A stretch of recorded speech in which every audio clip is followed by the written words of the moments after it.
sini ada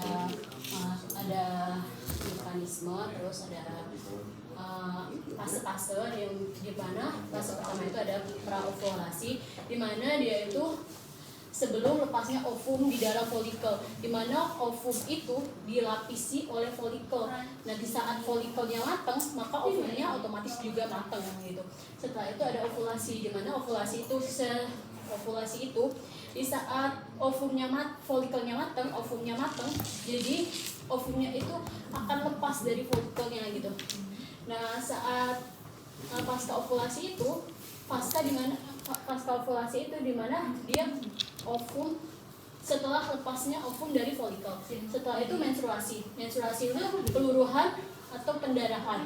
Nah, yang pertama kita akan membahas tentang fase praovulasi, di mana fase praovulasi itu terjadi pada hari ke-5 sampai ke-13, di mana fase praovulasi ini terjadi ketika FSH naik atau folikel stimulasi hormon naik, di mana dia akan hormon ini akan menstimulasi folikel, akan menstimulasi kematangan folikel seperti folikel primer, sekunder, dan folikel yang paling matang itu disebut dengan folikel degrade. Nah, di mana folikel degrade ini di dalamnya itu terdapat namanya ovum atau ovum atau ada nama lain yaitu oosit sekunder. Nah, di mana saat sudah matang, oosit sekunder ini akan lepas dari si folikel degrade ini, folikel yang telah matang ini. Ada yang memicu pelepasan oosit sekunder itu yaitu saat pada masa menjelang ovulasi, yaitu estrogennya naik, di mana setelah estrogennya naik, tadi kan FSH-nya naik. Jadi setelah estrogennya naik, maka FSH-nya itu akan terhambat. Nah, FSH-nya terhambat, maka LH-nya akan naik. Nah, saat LH-nya naik, maka itulah terjadinya ovulasi, di mana yaitu pelepasan ovum atau oosit sekunder tadi. Nah, oosit sekunder. Nah, di mana itu nanti di sini pada masa menjelang ovulasi, dinding rahim itu mulai tebal, tapi nggak tebal-tebal banget gitu.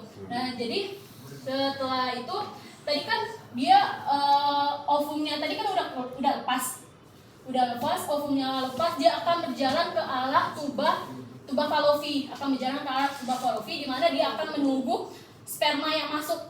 Ada apa enggak yang sperma yang masuk nantinya. Nah, setelah itu kan otomatis di folikel degrade-nya tadi udah nggak ada ovum lagi, jadi dia berubah nama menjadi corpus apa ya namanya, corpus luteum. Nah, corpus luteum,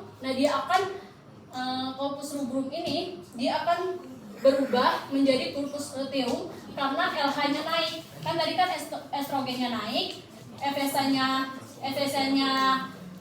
terhambat, terus LH-nya naik. Nah, LH-nya naik ngelepasin ovum atau oosit tadi. Folikelnya itu bukan jadi folikel lagi, jadi corpus luteum. Nah, corpus luteum ini berubah menjadi corpus luteum, di mana corpus luteum ini akan merangsang progesteronnya naik, di mana fungsi progesteron ini untuk menebalkan dinding rahim, di mana dinding rahim yang tebal itu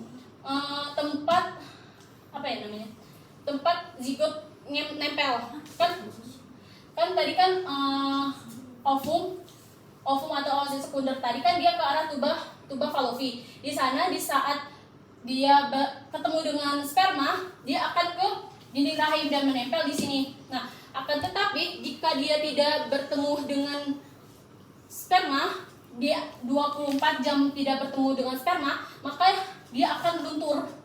Nah, dia akan luntur. Di saat itu, jika dia tidak bertemu sperma, corpus luteum ini akan berubah menjadi corpus albican. Nah, di corpus albican ini dia progesteronnya turun, estrogennya turun, jadi dia tidak ada hormon progesteron ataupun hormon estrogen. Di mana di sini nantinya itu akan tumbuhan yang tebal tadi, dinding yang tebal tadi menjadi luruh. Itu yang menyebabkan jadi mens.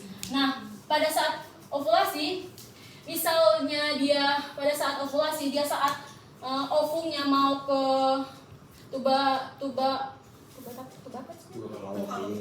Fallopi, di mana suhu badan itu akan naik. Suhu badan itu akan naik 0,5 sampai 1 derajat Celcius naiknya. Akan tetapi jika dia tidak ada pembuahan, maka dia akan turun lagi. Ada yang mau ditanya? Kan dibilangnya itu fertilisasi biasanya di ampula. Nah, kalau nggak di ampula tuh bisa nggak tapi fertilisasi? Kayak di ismusnya atau bahkan kalau pas si ovumnya itu udah nempel di dinding rahim tuh masih bisa nggak? Ovum nempel di dinding rahim. Iya, nempel di dinding rahim. Nempel nggak sih? Dia akan ovumnya itu dia akan menjalan ke tuba Fallopi. Nah, setelah dia di situ di tuba Fallopi itu dia bertemu dengan sperma, dia akan ke ini tadi ke dinding rahim. Nah iya, fertilisasinya itu bisa nggak kalau nggak di ampula? Nggak bisa. Oh nggak bisa. Jadi kalau misalnya ketemu di ismus tuh nggak bisa? Enggak. Kalau yang aku baca di ismus ya kan tergantung di usus lagi.